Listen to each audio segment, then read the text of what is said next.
నమస్కారం అండి. This is hashtag you. ఈరోజు కొంచెం డీటెయిల్డ్‌గా మాట్లాడాలి మనం. తెలంగాణ పైన అందరూ ఫోకస్ చేస్తున్నారు.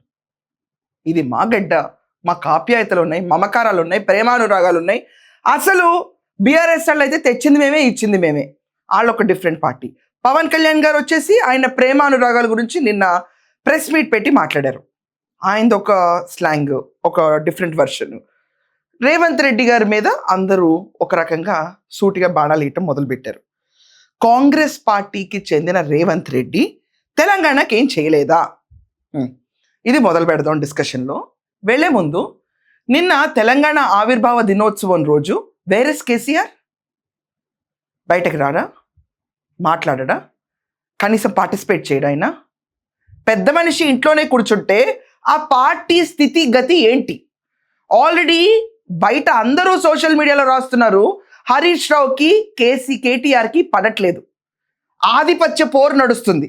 ఈ పోరులో ఆ పార్టీని దశ దిశ నిర్దేశించడానికి కనీసం కేసీఆర్ రారా? తెలంగాణ ఆవిర్భావ దినోత్సవానికి కూడా రారా? ఇదా మీ తెలంగాణ ప్రేమ ఉన్న మర్యాద, ప్రేమ, వాత్సల్యం? అయిపోయింది. రెండవది, తెలంగాణ అన్నేశ్రీ ఆయన భావకవి. ఆయనకి నిజంగా చదువుకోకపోయినా ఆయనకు మించిన కవిత్వం ఎవరు రాయలేరు. ఆయన పాడి మోసారు రేవంత్ రెడ్డి. అది మమకారం అంటే. చూపించాలా మమకారం అనేది, కనిపించాలా ప్రతి ఒక్కరికి. అది ప్రేమానురాగాలు మనది అన్న బాధ్యత ఉన్న వ్యక్తి రేవంత్ రెడ్డి. కేటీఆర్ నిన్న ఆవిర్భావ దినోత్సవం గురించి మాట్లాడుతున్నారు. పిల్లగాళ్ళకు 2 లక్షల ఉద్యోగాలు ఇస్తాను, ఇచ్చినవా? మాట్లాడుతా ఉద్యోగాలు ఎక్కడున్నాయి, అసలు ఏముంది తెలంగాణలో, ఏమీ లేదు అని చెప్పి ఆయన అన్నారు. మీకు ఒక స్లైడ్ వస్తుంది చూడండి. Direct government jobs filled through 2014 to 2023 అంటే బీఆర్ఎస్ టైంలో పెద్ద దొర చిన్న దొర రాజ్యం వెళ్తున్న టెన్యూర్లో వాళ్ళు 1,60,083 పోస్టుల వరకే భర్తీ చేయగలిగారు. 10 ఏళ్ల పాలనలో రేవంత్ రెడ్డి నువ్వేం చేస్తున్నావు, ఏం భర్తీ చేసావు అని చెప్పి నిన్న రెచ్చిపోయారు. 2 ఏళ్ల పాలన అయింది రేవంత్ రెడ్డిది. 2 ఏళ్ల పాలనలో వాళ్ళు భర్తీ చేసింది జనవరి 2026కి. ఇంకో స్లైడ్ వస్తుంది చూడండి. 70,000 గవర్నమెంట్ జాబ్స్ ఫిల్ అయినాయి. నువ్వు 1,60,000 ఎక్కడ 10 ఏళ్లలో? 2 ఏళ్లలో 70,000 గవర్నమెంట్ జాబ్స్ భర్తీ ఎక్కడ? ఇది మాత్రమేనా? చెప్తా నాకు. ఇది వరకు ఏదో ముక్కుసరిగా ఇవ్వాలి కాబట్టి ఇచ్చాం అన్నట్టు బియ్యం పంచేవాళ్ళు. ఏం బియ్యం అయ్యి? నాణ్యత కూడా ఉండేవి కావు.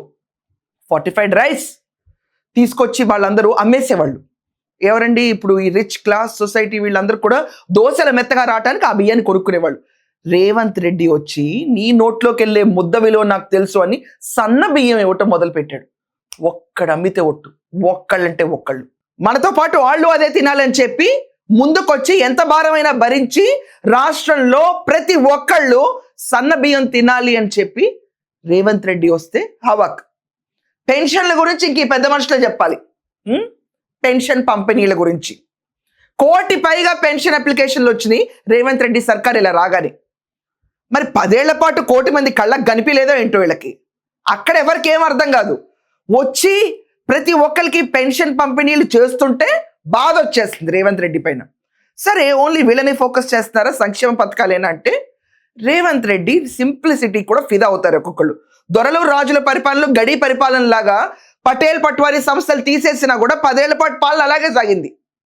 ఆ సాగిన టెన్యూర్లో మళ్ళీ విచిత్రం ఏంటంటే దొరకు ఒక ప్రోటోకాల్, చిన్న దొరకు ఒక ప్రోటోకాల్, హరీష్ దొరకు ఒక ప్రోటోకాల్, సంతోష్ దొరకు ఒక ప్రోటోకాల్ వ్యవస్థలు నడిచినాయి.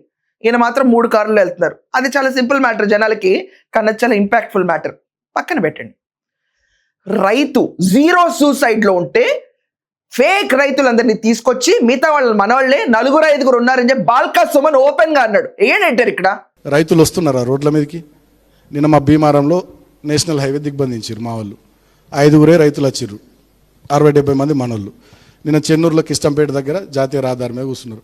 4-5 రైతులు, మళ్ళీ 100 మంది మనోళ్ళే. ఫేక్ ప్రొటెస్ట్ చేయించి ఇక్కడ ఎందుకు సూసైడ్లు జరగట్లేదని కన్నెర్ర చేసింది బీఆర్ఎస్ పార్టీ. ఫేక్ డ్రామాలు నడపడానికి ముందున్నారు. 0 సూసైడ్ ఇన్ తెలంగాణ. ఇది చరిత్ర కాదా? రైతన్న ఎక్కడా ఆత్మహత్య చేసుకోవట్లేదంటే గర్వకారణం కాదా? దానిపైన కూడా మట్టి కొట్టాలని చూసే మీరు చెప్పాలి ఇంకా తెలంగాణ కోసం ఏంటన్నది. కవిత వస్తుంది. షీఈస్ టిఆర్ఎస్ 2.0 అంటది అక్క. అంటే నువ్వు బీఆర్ఎస్ ఇదివరకు టిఆర్ఎస్ వర్షన్ వేనా, 2.0 వర్షన్ అంటే జగన్ 2.0 అంటున్నాడు. అదే వర్షన్ అక్క. నీ వాక్చాతుర్యం, నీ నినాదాలు, నీ అడ్డుకునే తనాలు చూస్తుంటే దొరబిడ్డ నీ గురించి ఒక ఐడియా వచ్చింది. ఇంకా పవన్ కళ్యాణ్ గారు వచ్చారు. నాకు తెలంగాణ అంటే మమకారం ఉందన్నారు. No problem at all. ఆయన నా సభను ఎదుగు పెట్టినవారు, ఇది మీ అయ్య జాగీరా అన్న వర్డ్ అన్నారు. సార్ నిన్న మీరు అంతా ప్రెస్ మీట్ బాగుంది, కానీ మీ అయ్య జాగీరా ఆ వర్డ్ అక్కర్లేదు. ఇది తెలంగాణ పిల్లల జాగీరే. ఇక్కడ పుట్టిన ప్రతి ఒక్క పౌరుడు జాగీరే. ఈ జాగీర్ ఎందుకు ఏళ్ళ జాగీర్ అంటే వీళ్ళు 5% ఆఫ్ జీడిపి కాంట్రిబ్యూట్ చేస్తున్నారు. Though they are less than 3%. 5% of జీడిపికి కాంట్రిబ్యూషన్ వెళ్తుంది ఇక్కడి నుంచి. వాళ్ళ జాగీరే. తెలంగాణ ఆవిర్భావ దినోత్సవం రోజు సభ పెట్టద్దన్నారు అంతే, ఎందుకంటే అన్రెస్ట్ వస్తుందేమో అని. కానీ మీరు పొలిటికల్ ఎంట్రీ ఇచ్చి మిమ్మల్ని ఇష్టపడే జెన్జీస్ సేనాగళ ఉన్నంత వరకు మీకు బాగుంది అనుకుంటే you can contest. Who knows, అక్కడ అవ్వలే కానీ ఇక్కడ అవుతారేమో, ఎవరికి తెలుసు. కానివ్వండి. Now I'm coming to Revanth Reddy. ఈయన క్రిస్టల్ క్లియర్గా 2047 ప్రణాళిక వేశారు. ఇప్పటిదాకా విజన్ విస్తరాకుల కట్ అనేది ఒక్కట్లేదు. చంద్రబాబు నాయుడు గారి తర్వాత ఈయన ఒక్కళ్ళే వచ్చి విజన్ వేశారు. విజన్ వేసి 3 ట్రిలియన్ ఎకానమీకి నేను దోహదపడతాను, తీసుకెళ్ళగలుగుతాము అని విజన్ వేశారు. తర్వాత ఫ్యూచర్ సిటీ డెవలప్మెంట్, అంగరంగ వైభవంగా డెవలప్ అవుతుంది. ఫ్యూచర్ సిటీ ఎక్స్పాండ్ అవుతుంది. భౌగోళికంగా తెలంగాణ చాలా వైబ్రెంట్గా వెళ్తుంది. ఇలాంటి తరుణంలో వచ్చేసి ప్రతి ఒక్కళ్ళు రేవంత్ రెడ్డి మీద టార్గెట్ చేస్తున్నారు. Targeted drama against CM. ఎవరు? చిన్నోడి దగ్గర నుంచి పెద్దోడి దాకా మా అన్న అని పిలుచుకునే రేవంత్ రెడ్డి పైన, కామన్ మ్యాన్ పైన. ఈరోజు రేవంత్ రెడ్డి సీఎం పైన దాడిలా చూడరు ఎవరు. మా పైన జరిగిన పర్సనల్ దాడిలా చూస్తారు అతను ఏమన్నా అంటే. Because he's one from us. మా మనిషి, మాలో ఒక్కడు రేవంత్ రెడ్డి. ఈ మాట గుర్తుంచుకోండి. దశాబ్దాలు మారినా, తరాలు మారినా, తెలంగాణలో ఖచ్చితంగా ఉమ్మడి ఆంధ్రప్రదేశ్ ఉన్నప్పుడు చంద్రబాబు నాయుడు గారి పేరు ఎలా మర్చిపోవో, అలాగే సువర్ణ అక్షరాలతో తెలంగాణ విభజించబడిన తర్వాత రేవంత్ రెడ్డి పేరే ఉంటుంది. మిగతా ఎవరి పేర్లు ఉండవు, ఎందుకంటే వాళ్ళకి ఎక్కడ మమకారాలు కనిపించలేదు. గద్దర్ని కూడా ఆదరించలేని మీరు, అమరవీరులను స్మరించుకోలేని మీరు, మర్చిపోయి కూర్చున్న మీరు ఈరోజు రేవంత్ నిజాయితీ గురించి మాట్లాడొద్దు. ఎక్కడ మాట్లాడొద్దు. గవర్నెన్స్ అవనండి, ప్రతి ఒక్క విషయంలో అవనండి, పోటీగా తీసుకెళ్ళగలుగుతాడు. చిన్నోడి దగ్గర నుంచి పెద్దోడి దాకా వ్యూహ రచన వేసుకుని ఫ్యూచర్ డిసైడ్ చేయగలుగుతాడు. Telangana shall keep rising. So మీరందరూ ఏమంటారు? ఇంతమంది కలిసి ఒకే వ్యక్తి పైన గుమ్ముగూడి ఒక రకంగా ఎఫర్ట్ పెడుతున్నారంటే how strong is our Revanth Reddy అన్న విషయం కమెంట్స్లో ఖచ్చితంగా రాయండి. That's all for now. Thank you.